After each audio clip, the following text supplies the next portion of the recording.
প্রথমে আপনি যে অতীত দিয়ে শুরু করেছেন সেটির সাথে গতকালের ঘটনার কোনো মানে সম্পৃক্ততা কিংবা সম্পর্ক নেই, যে প্রমাণিত বিষয়। দ্বিতীয়ত আসেন যে কুয়েটে দেখেন বৈষম্য ছাত্র আন্দোলনের 7 জানুয়ারি কমিটি ঘোষণা করা হয়েছে।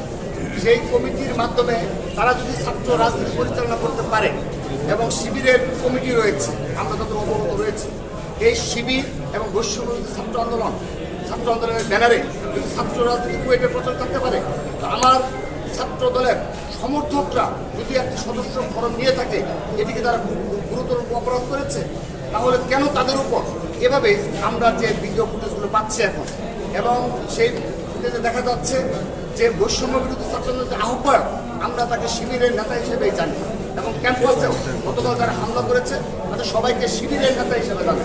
তারা